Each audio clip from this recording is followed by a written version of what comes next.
प्रणाम जी को प्रणाम, सतगुरु महाराज जी को प्रणाम।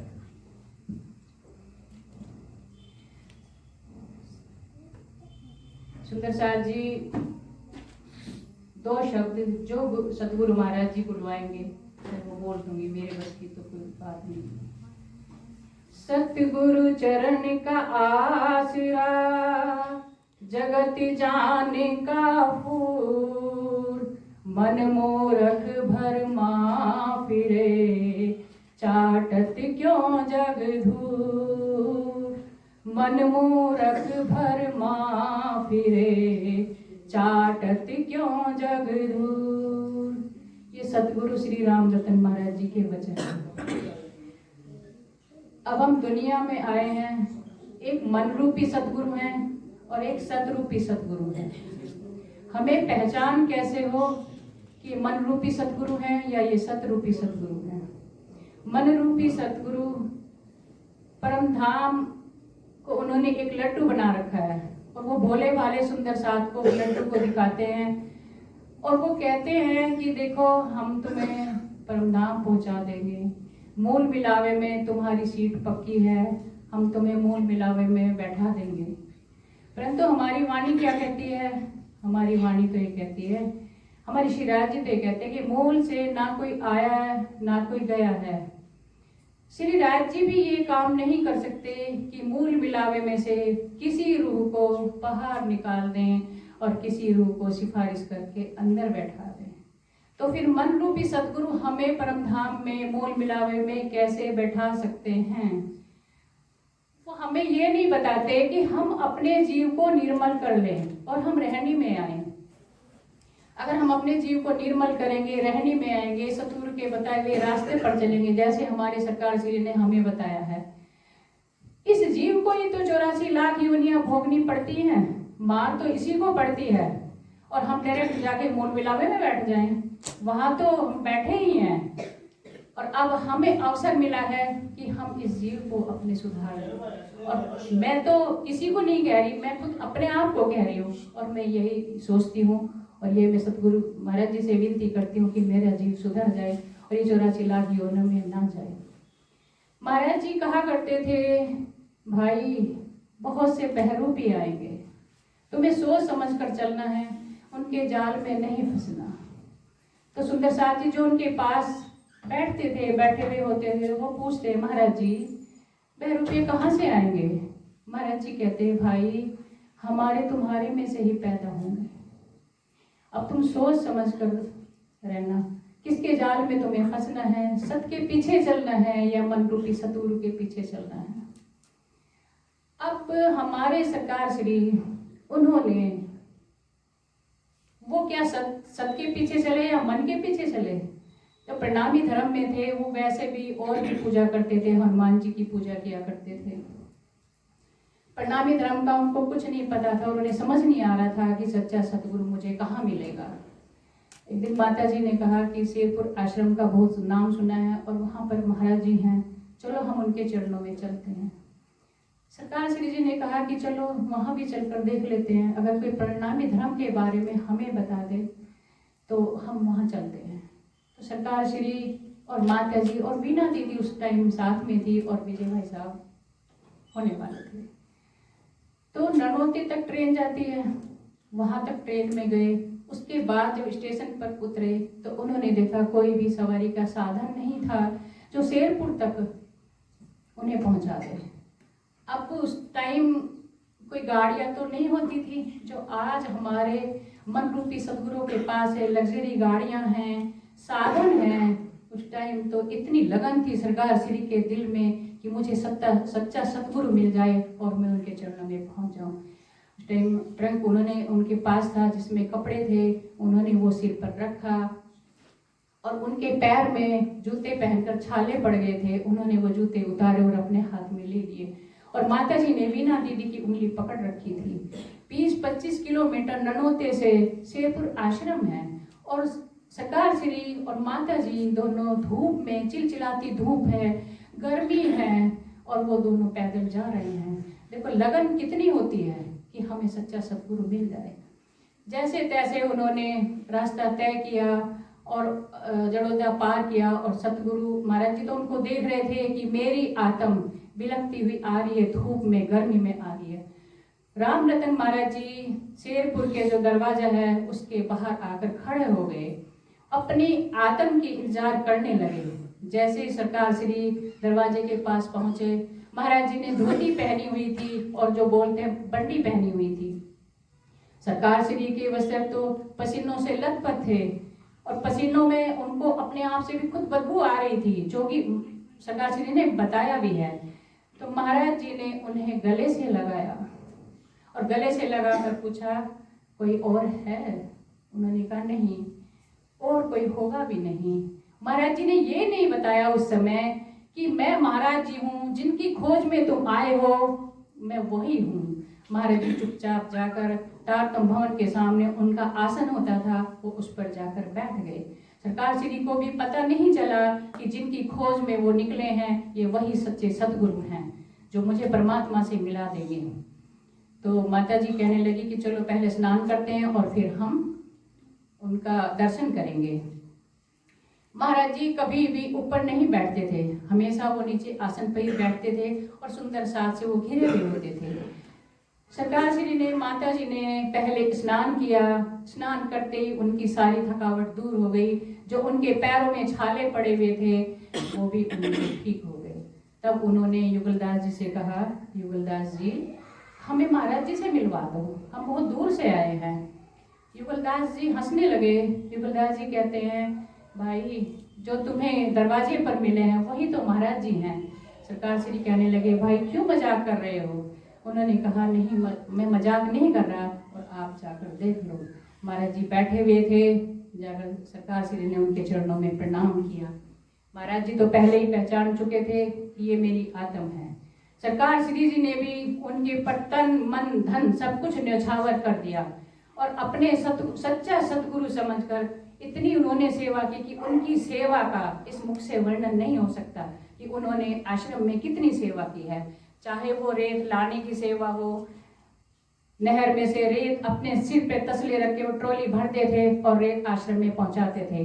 चाहे वो तारकोल गर्म करते थे, गर्मियों के दिन थे, तारकोल गर्म करके उस टाइम शूज नहीं होते थे पहनने के लिए, टाट जो होती थी एक जिसमें आजकल चीनी आती वो बोरी होती थी, उस बोरी को जब तारकोल गर्म करते थे पैर पे ना आ जाए उस बोरी को पैरों पर लपेट लेते थे और रस्सी के सहारे बांध लेते थे और तब वो गर्म करके तारकोल जहां जरूरत होती थी वहां पर बिछाते थे। क्या हम इतनी सेवा कर सकते हैं अगर हम सतगुरु बने हुए हैं? चाहे लंगर की सेवा हो। एक बार सरकार श्री कोई लकड़ी काट रहे थे और खुदाई भी कर रहे थे तो उनके पैर में खून आ गया। तो बहुत से सुंदर साथ महाराज जी के पास ही बैठे हुए होते थे। उन्होंने कहा, महाराज जी देखो जगदीश के पैर में खून आ रहा है, वो थक भी गया होगा, आप उसको बुला लो। महाराज जी कहते हैं, भाई उसको नहीं पता मैं थक गया हूँ, उसको नहीं पता मेरे पैर में खून आ रहा है। तुम क्या सोचते हो, जो मेरे पास बैठे हैं वो मेरी नजरों में हैं और जो दूर हैं वो मेरे से दूर हैं।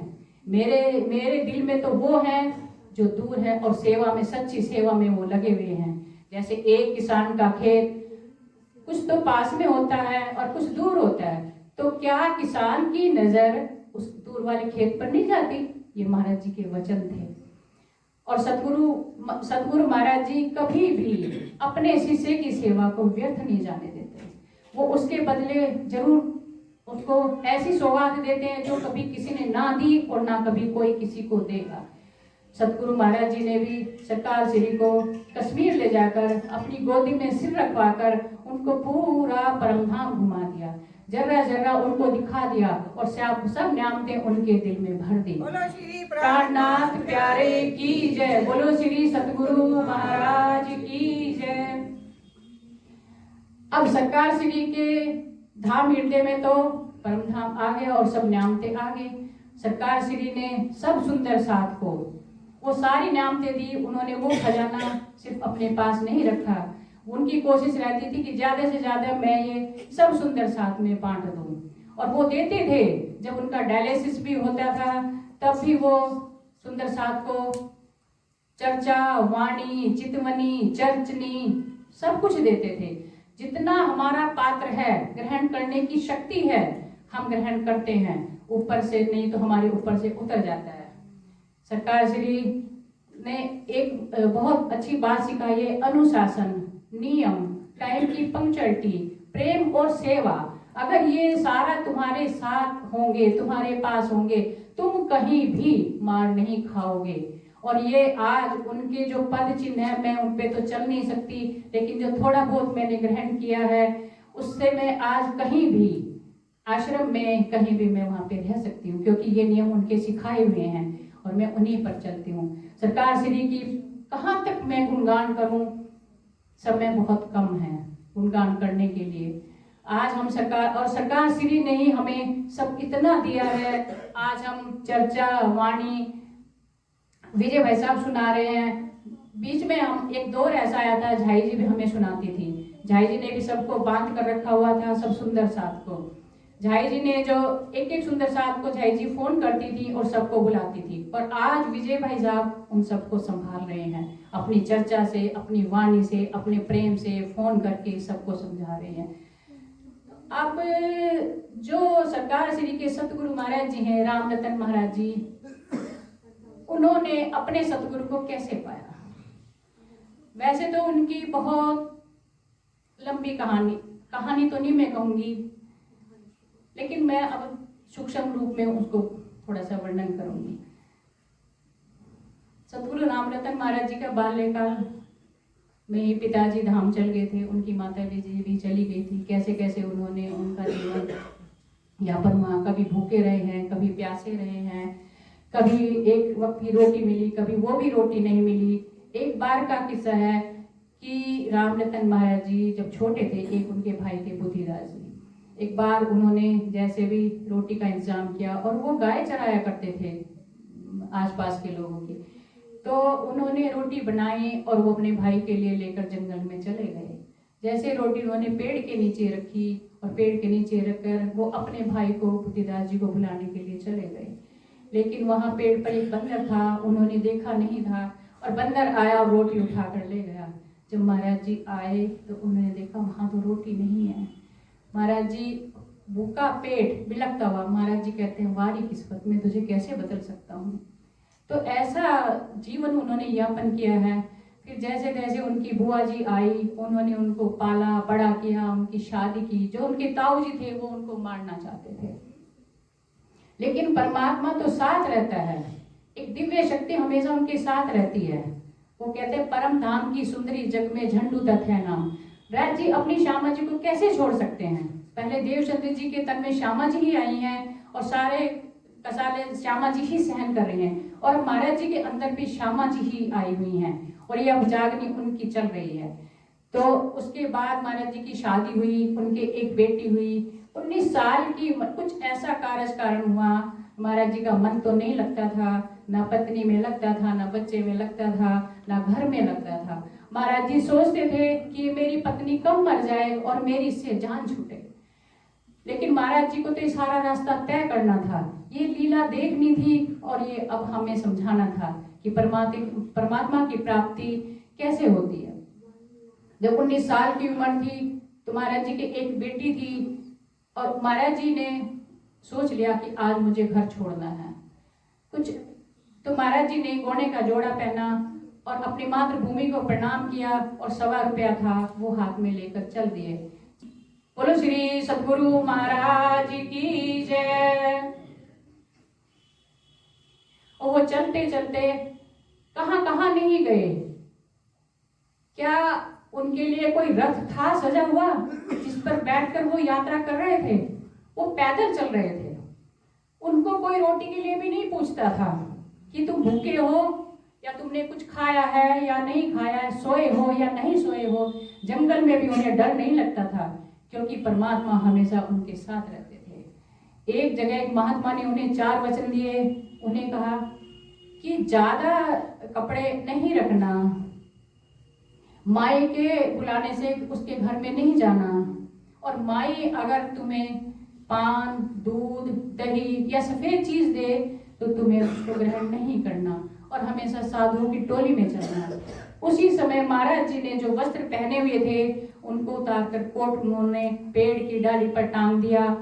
माँ एक चादर थी वो किसी को दे दी, जूता पेड़ के नीचे छोड़ दिया, और जो कुर्ता था उनका उसमें से उन्होंने फाड़ा उसको, और फाड़ के एक लंगोटी बनाई और उसको पहन लिया।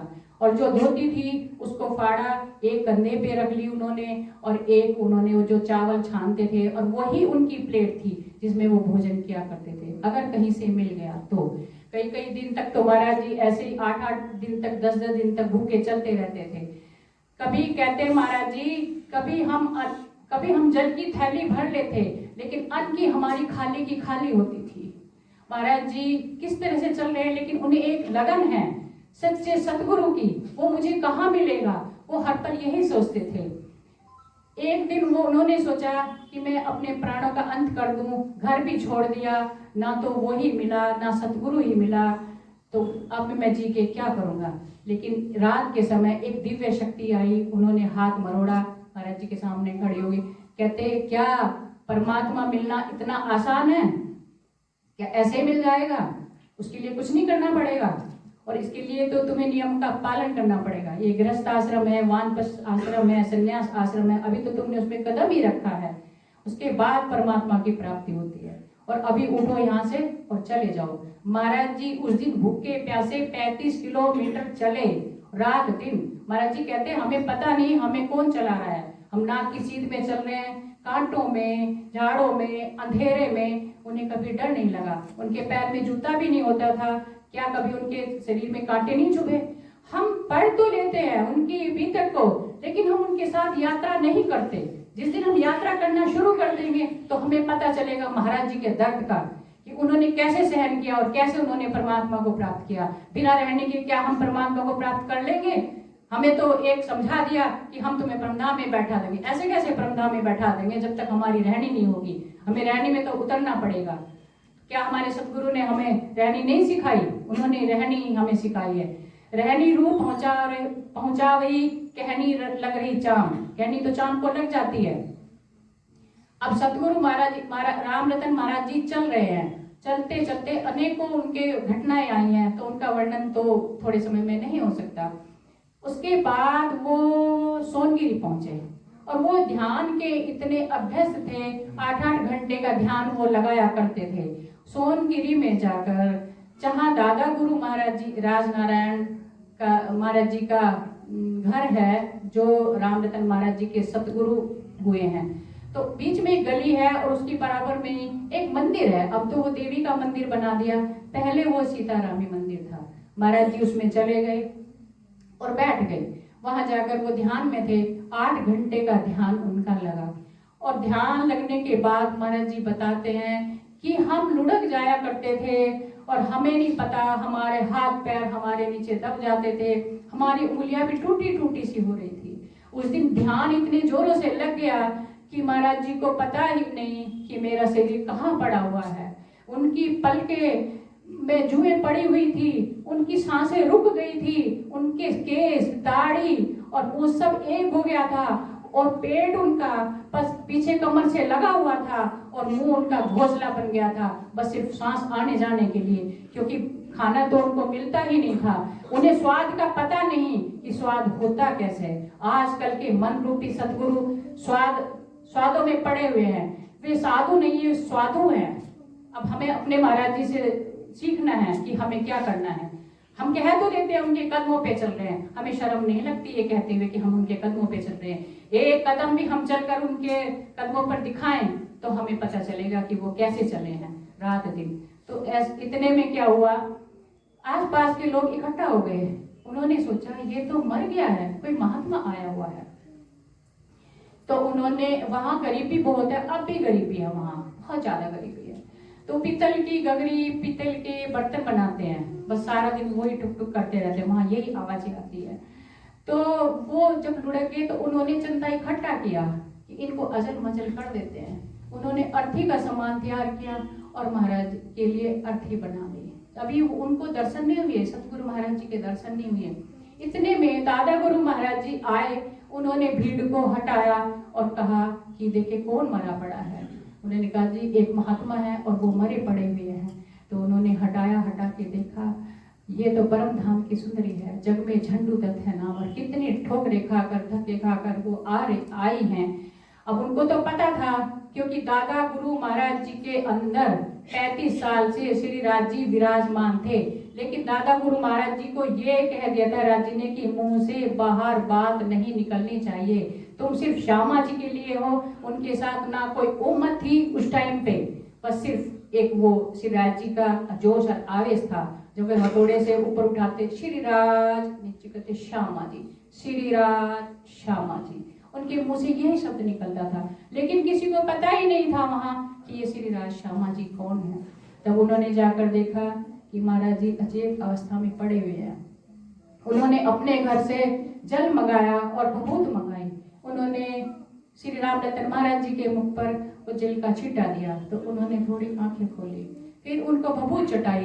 वो कहते हैं कि कौन कहता है ये मरा हुआ है, ये अचेत अवस्था में, ये ध्यान अवस्था में था, ध्यान इतना जोर से लगा हुआ था कि इनको शुद्ध बुद्धि नहीं रही कि मेरा शरीर कहाँ है, मुझे सांस, उनको सांस भी आनी बंद हो गई थी। उसके बाद वो महाराज जी तो उठकर बैठ गए। उन्होंने धीरे से कान में कहा, भाई सही जगह पहुंच गए हो, थोड़ी देर हम ना आते तो ये तुम्हारे शरीर को अजल मजल कर देते, फिर तुम कैसे सतगुरु से मिलन करते। और बैठकर बहुत सारी बातें की, कितने दिन से बिछड़े हुए थे। तो महाराज जी, दादा गुरु महाराज जी ने उनको आदेश दिया, 1.5 किलोमीटर दूर सोमेश्वर मंदिर है, वहां जंगल है, आज भी वहां जंगल ही है। उसके आगे शिव जी भगवान की पिंडी है और पीछे छोटी सी गुफा है, और उसमें सिर्फ एक झुककर उसमें जाया जाता है। तो वहां और एक पीपल का पेड़ है, आज भी वो है, और पीपल के पेड़ पर भूत रहते हैं, और वहां सांप ही सांप रहते हैं। दादा गुरु महाराज जी ने उनको हुक्म दिया कि जाओ वहां जाकर एकांत में बैठो, हम तुम्हें मिलने वहीं आया करेंगे। तो वहां जो, और इतनी भीड़ थी, उनको इतनी उत्सुकता थी कि देखो ये मरे हुए को जिंदा कर रहे हैं, मरा हुआ बोल रहा है, कैसे बोलता है, क्योंकि दादा गुरु महाराज जी को तो कोई कुछ समझता नहीं था। वो कहते हैं घर का जोगी जोगना आन बाहर का सिद्ध, तो उनको पता ही नहीं था कि ये कौन है, क्योंकि वो तो गुप्त बात थी। अब दादा गुरु महाराज जी हर रोज 1.5 किलोमीटर चल के सुबह दोने में मिठाई, फूल, गजरे, माला लेकर जाते हैं। और क्या उस समय कोई हलवाई बैठा हुआ था जो मिठाई बनाए, लेकिन दादा गुरु महाराज जी अपने हाथों से मिठाई बनाते थे, क्योंकि अपनी श्यामा महारानी है।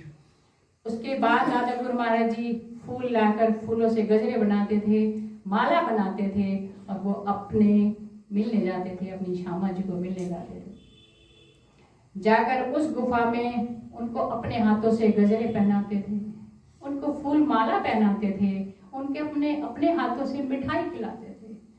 क्या महाराज जी को इतना लाड़ प्यार कभी मिला? कभी अपने माता पिता के सामने, माँ के सामने भी नहीं। पिताजी बहुत लाड़ करते थे, बस उन्होंने लाड़ लड़ाया, उसके बाद उनको कोई लाड़ प्यार नहीं मिला। और ये लाड़ और ये प्यार, ये तो अखंड है। और जो वहां पर लोग एकत्रित थे, उन्होंने कहा, महाराज जी उन्होंने कहा कि आप इनको सोमेश्वर में ना जाने दो, क्योंकि वहां जो भी रात बिताता है वो सुबह जिंदा नहीं मिलता, क्योंकि वहां भूत सांप, इसके अलावा वहां कुछ भी नहीं है। दादा गुरु महाराज जी ने कहा था, कहते जिसके सिर पर वो स्वयं खड़े हों उनका कोई क्या बिगाड़ सकता है, मौत भी उनके पास नहीं आ सकती। आप जाओ और वहीं बैठकर भजन करो, वो एकांत जगह है, वो तुम्हारे लिए बहुत अच्छी है। तो वो तो अपने अनुसार वो हर रोज सुबह जाते हैं वहाँ और उनको सजाते हैं। ये एक दिन का काम नहीं था, वो तो हर रोज जाते थे मिलने के लिए। तो आप क्या है, अब महाराज जी कह रहे हैं अपनी बीतक में कि भाई हमारे ध्यान में भी कमी आने लगी। क्यों आने लगी? क्योंकि जिसकी तड़प थी मिलने की वो मिल गया। महाराज जी की यात्रा सोनगिरी में ही पूरी क्यों हुई, जबकि रास्ते में तो उन्हें हनुमान जी भी मिले, शिव जी भगवान जी भी मिले, उनकी शरण में आ जाते, लेकिन वो नहीं आए। उन्हें तो सच्चे सतगुरु की खोज थी, इसलिए वो उनकी खोज में वहां तक पहुंचे थे। और दादा गुरु महाराज जी भी उनको परम धाम की बात बताते थे, वो गुप्त बातें, वो आनंदित होते थे। महाराज जी कहते हैं, भाई अब तो हम कुछ और ही हो गए, अब तो हमारा ध्यान में भी कमी आने लगी, अब हम ध्यान नहीं करते हैं। ध्यान तो उन्होंने इतना कर लिया था, अब साक्षात अब सतगुरु महाराज, दादा गुरु महाराज जी ने पूरा परम धाम उनके हृदय में उतार दिया। अगर हम सच्चे सतगुरु से हम जुड़ेंगे तो वो हमें ऐसी न्यामतें देंगे अखंड। और तो हम मन रूपी सतगुरु को एक बार तो कहें, भाई हमें भी परम धाम की एक कंकरी दिखा दो, क्या वो दिखाएंगे? और यहाँ पूरी की पूरी सरकार श्री को पूरा परम धाम उनको दिखा दिया, जर्रा जर्रा उनको बता दिया। और अब इनके सतगुरु ने, राम रतन महाराज जी के सतगुरु ने पूरा परम धाम उनके हृदय में उतार दिए, कोई कमी नहीं रखी। और वो भी जो सतगुरु हुक्म करते थे वो उस हुक्म का पालन करते थे। कभी उन्होंने ये नहीं कहा कि नहीं करना। सतगुरु जी ने कहा कि जाओ सोमेश्वर चले जाओ, वो वहां चले गए। अब एक दिन क्या हुआ कि रात को जैसे वो लेटते थे महाराज जी बाहर आकर पीपल के पेड़ के नीचे, तो सांप उनकी बगल में आकर लेट जाया करते थे।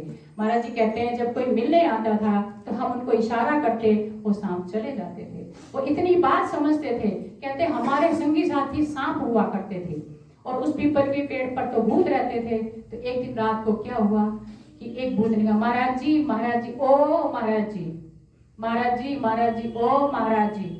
महाराज जी चुप रहे।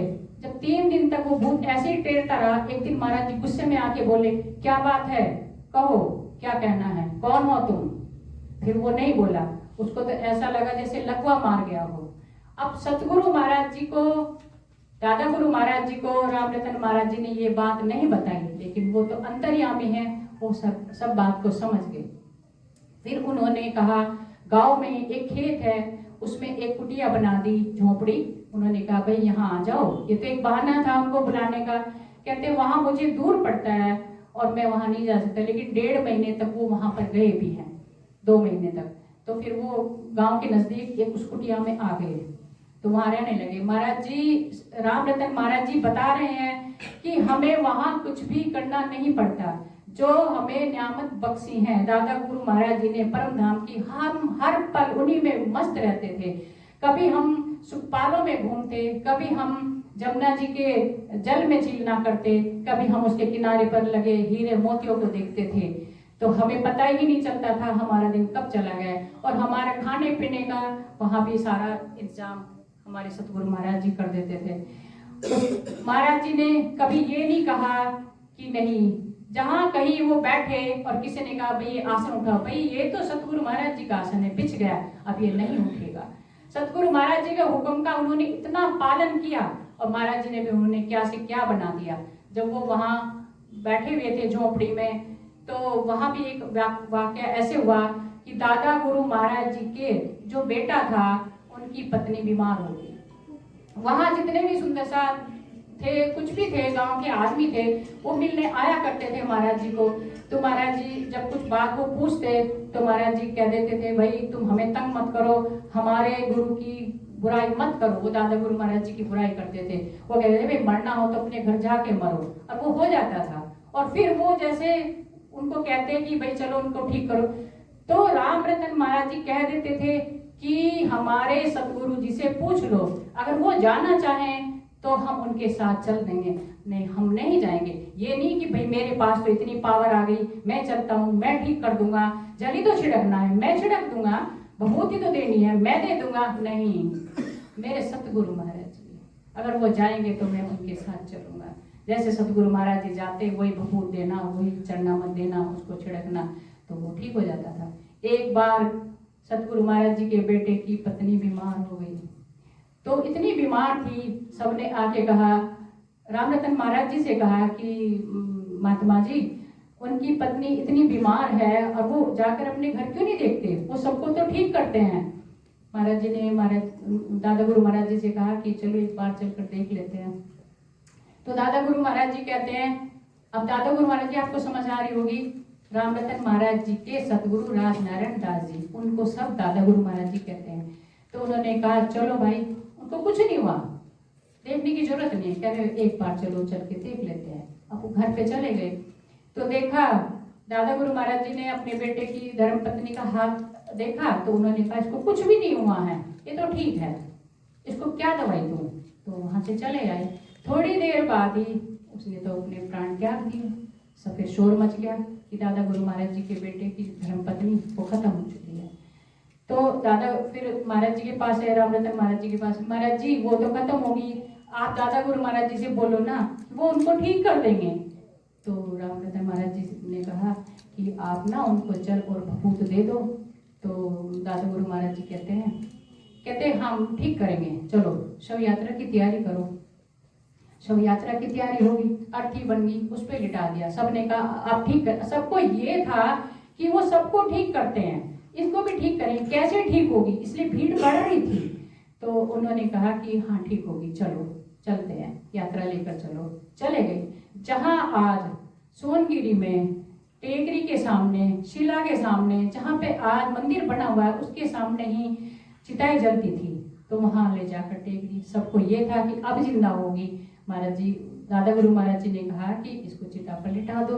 सबने कहा कि अब जिंदा होगी, अब जिंदा होगी। महाराज जी ने कहा कि ठीक कर दो महाराज जी, की अब ठीक कर देंगे। कह रहे अग्नि दे दो। सबको ये लगा कि लपटों में से कैसे जिंदा होगी, तो अग्नि लगा दी। दादा गुरु महाराज जी ने महाराज जी की तरफ को देखा, चलो चिरंजीव हो, ये ठीक है, ठीक होगी। तो उस दिन रामरतन महाराज जी को दादा गुरु महाराज जी से इतना डर लगा कि पहले कभी नहीं लगा था। और दादा गुरु महाराज जी ने भी उनकी नजरों में देख लिया कि ये तो अभी मुर्दों से ऊपर नहीं उठा, ये परमधाम में कैसे पहुंचेगा। क्योंकि आगे आने वाले समय में हमारे सरकार श्री जी का भी एक बेटा धाम गमन हुआ है और महाराज जी के दो बेटे हुए हैं। तो उनको तो पता था कि ऐसा आगे होने वाला है, ये तो डर जाएगा। तो दादा गुरु महाराज जी ने उनको हुक्म कर दिया कि जाओ इस शिला पे बैठकर, जहाँ चिताएं जलती हैं सामने, वहां बैठकर ध्यान करो। महाराज जी उस शिला पे बैठकर, और ऊपर से भी एक शिला है सुंदर सा, दर्शन भी करके आए। दो पहाड़ों के बीच में तीसरी पहाड़ी है बीच में, वहां बैठकर वो ध्यान में लगे। सामने चिताएं जलती थी, लंगोटी थी, लंगोटी के भी तार हो गए थे, जीर्ण हो गई थी। फटकार भी बहुत खाई रास्ते में कि तुम किसी बने से क्यों नहीं मांग लेते, सेठों से क्यों नहीं मांग लेते। महाराज जी यही कह देते थे, भाई जिसकी तलाश में मैं घूम रहा हूँ वो तो आंखों वाला है, क्या उसको दिखाई नहीं दे रहा? वो जो जिस हालत में वो मुझे रखे, मुझे वो मंजूर है। उन्होंने कभी किसी के आगे हाथ नहीं फैलाया। और अब भी उनके तन पे जो लंगोटी थी वो भी तार हो गई थी। महाराज जी ने वहां तप किया बैठ के। कौन उनको खाना पहुंचाता था, कौन सी उनकी सेज थी, कौन सी उनकी गाड़ियां थी, कौन से उनके तन पे वस्त्र थे, कौन से उनके पास 36 प्रकार के भोजन थे। और उन्हें इतना वहां पे बैठ के तप किया।